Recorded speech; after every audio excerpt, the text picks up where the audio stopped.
কবিতা bachelor কোয়ার্টারে থাকি।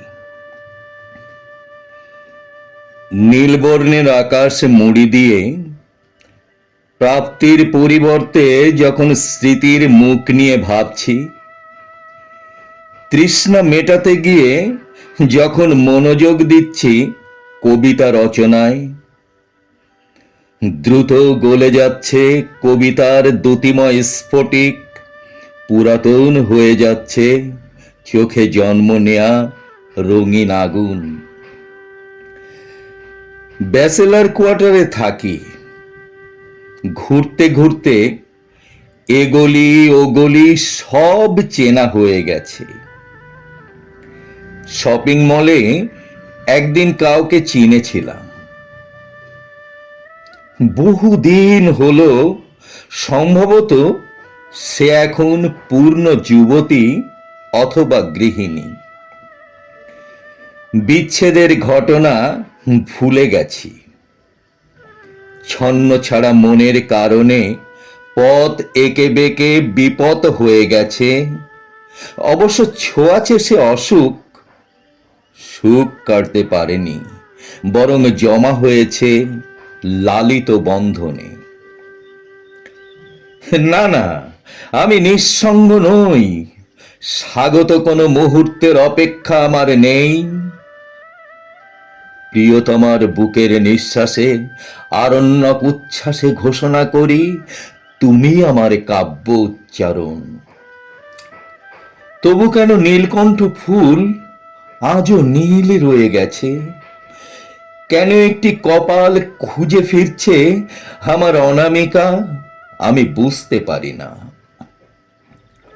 হঠাৎ কোনো কারণ ছাড়াই রাস্তায় হাঁটতে বেরিয়ে কাকে খুব চিনতে ইচ্ছে হলো। গোপন স্বপ্ন চোখে নিয়ে ভাবলাম ডাকি। এও ভাবলাম, যদি বেহায়া বেশরম বলে কি এসে যায়। ইচ্ছের বাধা ধরা নিয়ম ভেঙে তবু এগুলাম। মনে হচ্ছিল সে অভিশাপ দিচ্ছে। সম্ভবত তার জীবনের কিছু স্মৃতি তাকে বিচ্ছিন্ন করেছে, এলোমেলো করেছে পুরুষের প্রতি তার স্নিগ্ধ বিশ্বাস। কিশোরী বয়সে হৃদয়ে এমন কিছু লুকানো থাকে, ছুঁয়ে না ছুঁয়ে তা বুকে আন্দোলিত হয়, তোলপাড় করে তোলে যৌবনের উন্মত্ত উপকূল। কেঁদে না কেঁদে পুষে রাখে উপদ্রুত বিচ্ছেদ। কি সব ভাবছি, এমনও তো হতে পারে এক লজ্জাবতীর চুপচাপ মন বাতাস চায়, স্পর্শে নুয়ে পড়তে চায়। হয়তো তার ভাবনার ভেতরে এমন এক অনুভূতি চোখে চোখ না ফেলে হাঁটছে আর পায়ের শব্দে এগুচ্ছে কোনো নির্জন জায়গায়। পেছনে হাঁটতে হাঁটতে তার আধ খোলা পিঠে আমিও জন্ম দিচ্ছি সুগন্ধি কবিতা।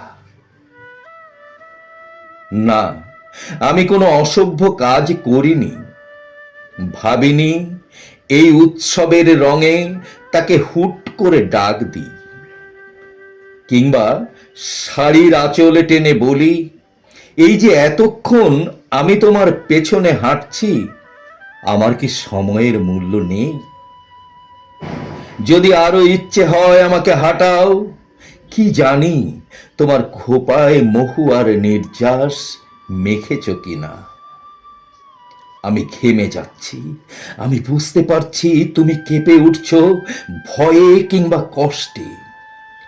সোনালি বিকেলের গায়ে এখন ধূসর রং, কিছুক্ষণ বাদে যখন ছুঁয়ে দেবে সন্ধ্যার কমনীয় ঠোঁট, না হয় ভেবে নেব আমিও ছুঁয়েছি। তোমাকে না থামিয়ে, তোমার চোখের তীরে জল না দেখে আমি কিভাবে নদীর কথা ভাববো? বোঝই তো, আমি কাঙালের মতো ঘরে ফিরতে পারি না। একটু শব্দ করলাম, এই শুনতে পাচ্ছ? আমি তোমাকে ডাকছি।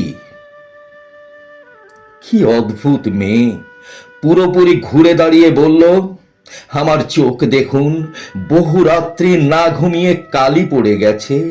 আমার ঠোঁট দেখুন, স্পর্শের অভাবে ফেটে গেছে।